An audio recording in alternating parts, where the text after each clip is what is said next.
Hello everyone, আসসালামু আলাইকুম। Welcome back to my channel. আজকে আমি আপনাদের সাথে কথা বলবো ফলের উপকারিতা বা ফলের গুণাগুণ সম্পর্কে।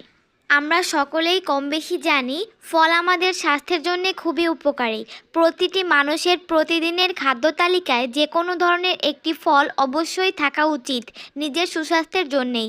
চলুন জেনে নেওয়া যাক প্রতিদিন ফল খাওয়ার দারুণ কিছু উপকারিতা।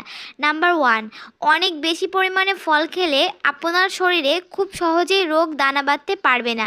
নাম্বার 2, ফল আপনার স্বাস্থ্য এবং আপনাকে শক্তিশালী করে তোলে।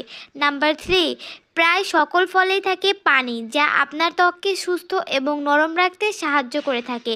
প্রতিটি ফলে থাকে অ্যান্টিঅক্সিডেন্ট, যা শরীরের খারাপ ব্যাকটেরিয়াগুলোর বিপরীতে কাজ করে থাকে।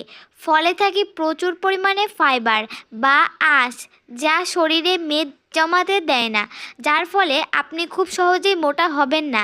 এরই সাথে ফাইবার কোলেস্ট্রল এর মাত্রা নিয়ন্ত্রণে রাখতে অনেক বেশি সাহায্য করে। নাম্বার 6, ফল আমাদের শরীরে বিভিন্ন রকম ভিটামিন এবং মিনারেল এর ঘাটতি পূরণ করে থাকে। নাম্বার 7, ফল নিয়মিতভাবে খাওয়ার ফলে আপনাকে স্বাস্থ্যকর এবং দারুণ দেখাবে।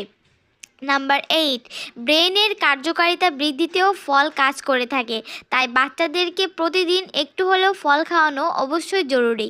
নাম্বার 9, ফল সম্পূর্ণ একটি প্রাকৃতিক উপাদান, তাই ফল খাওয়ার ফলে আপনি অনেক বেশি এনার্জি পাবেন এবং সুস্থ অনুভব করবেন।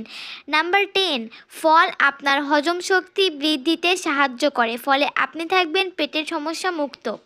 বন্ধুরা, আজকের মতো আমি এখানেই বিদায় নিচ্ছি। যদি আপনাদের কাছে আমার ভিডিওটি ভালো লেগে থাকে তাহলে অবশ্যই একটা লাইক, কমেন্টস অ্যান্ড সাবস্ক্রাইব করে পাশে থাকতে ভুলবেন না। সবাই ভালো থাকবেন। আল্লাহ হাফেজ।